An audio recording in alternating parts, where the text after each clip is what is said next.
на Комисијата за економски прашања. На дневен ред е точката за разгледување на предлог финансискиот план за регулаторната комисија за енергетика и водни ресурси, па сакам тука да прокоментирам, односно да го образложам и да видам, да дадам моје видување во делот на финансискиот план за оваа регулаторна комисија. Според предлог финансискиот план за 2021 година на регулаторната комисија за енергетика и водни услуги на Република Македонија и објавениот годишен извештај за работењето на регулаторната комисија за енергетика во 2019 година, сакам да констатирам следното, односно го констатирам следното. Во табелата 1, број 1, каде стои аналитички преглед на приходите и расходите, која е прилог кон предлог финансискиот план за 2021 година, во позицијата планирани расходи, точка 1, каде што имате точка 1, плати и надоместоци на плати.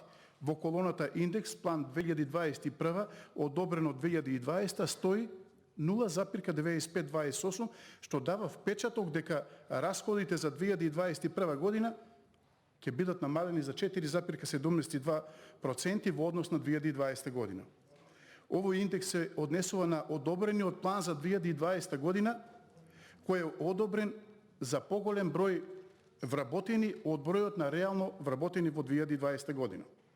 Имено, со финансискиот план за 2020 година одобрени се средства во износ плати и надоместоци за плати за 50 лица, наместо постојните 40.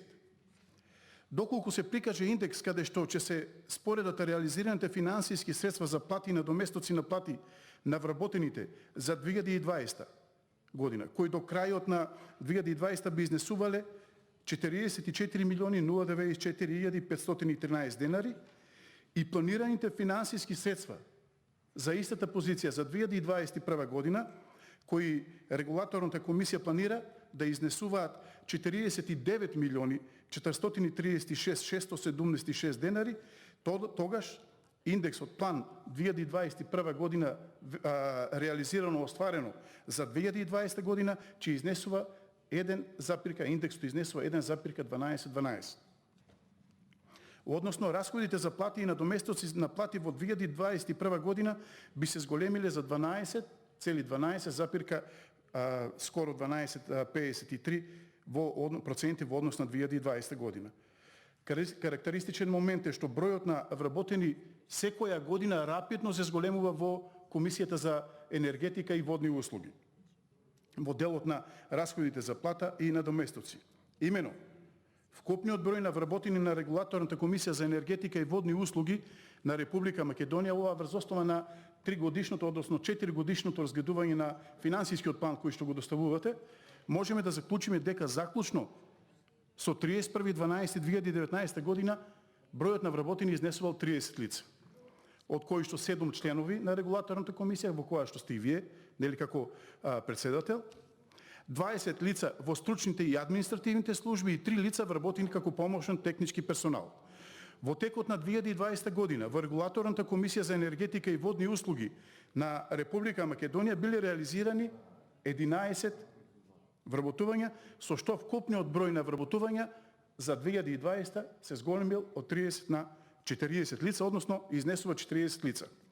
Со финансискиот план за 2020 година, како што и на почетокот потенцирав, Комисијата за енергетика и водни ресурси на Република Македонија планирала да вработи 50 вработени. Но меѓутоа, поради настанатата состојба во Република Македонија и во целиот свет поради пандемијата со COVID-19, овие вработувања не се реализирани во целост. Нити пак во финансиските планови за 2020-2021 година, нити во годишниот извештај за работењето на регулаторната комисија за енергетика во 2019 година. Регулаторната комисија за енергетика и водни услуги на Република Македонија немате наведено детално образложение од потребата за зголемување на бројот на вработените.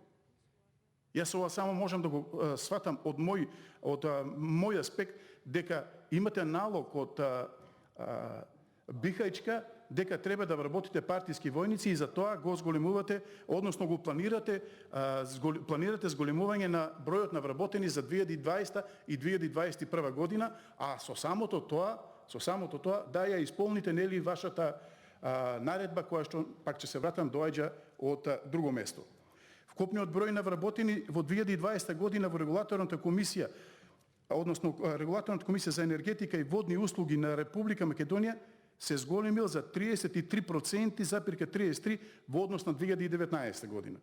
Значи 2020 споредено со 2019 бројот на вработените е зголемен за 33,33%, значи од 30 на 40. Според планирањата за 2021 година за ова, вкупниот број кој што го планирате би се зголемил за цели 53,33% во однос во споредба со 2019 година.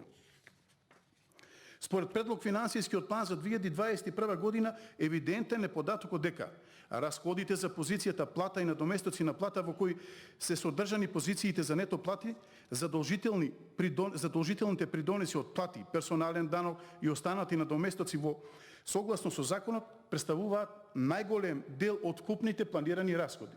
Значи најголем дел од вкупните планирани расходи кои што ги имате за 2021 година отпаѓаат на плати, придонеси од плати, персонален данок и надоместоци од плати. Имено, вкупните планирани расходи изнесуваат цели 79 милиони 184 376 вкупно за 2021 година. А пак планираните расходи за плати и надоместоци на плати изнесуваат 49 милиони 436 676 денари. Или да констатираме, вкупните расходи кои што би изнесувале некаде на околу 80 милиона, од тие отпаѓаат на плати и надоместоци и плати скоро 50 милиона. Исто така, како последица на зголемувањето на вкупниот број на вработени, евидентен е податокот расходите позиција плати и надоместоци на плати. Имено, расходите за плата и надоместоци на плата за 2019 година изнесувале 37 милиони 296 441 денар за 2020. Но би изнесувале 44 милиони 094 513 денари, што значи би се зголемиле за цели 6 милиона 798 072 денари или за 18,23% во однос на 2019 година. Расходите за плата и надоместоци на плата според предлог планот за 2021 година би изнесувале, ќе повторам, 49 милиони 436 676 денари, така што расходите за оваа позиција би се зголемиле за 12 милиони 140 235 во однос на 2019 година. Сега вие овдека, почитувам председател, ни се пофаливте тука како толку добро и успешно ја менеджирате комисијата за регулаторната комисија за енергетика и водни услуги, но треба да потенцираме, односно не кажавте дека во ваше време пред некој месец ја покачивте, односно минатата година, цената на електричната енергија за цели 7,4%. Енормното зголемување на вработувањата во компаниите, енергетските компании во делот на ЕЛЕМ, МЕПСО, па дури и во регулаторната комисија е еден од причините за покачувањето на електричната енергија. Најмалку што може сега да направите е вие како регулаторно тело, бидејќи и не исполнувате еден услов, да си поднесете оставка во најскоро време. Благодарам. Благодарам, почитувам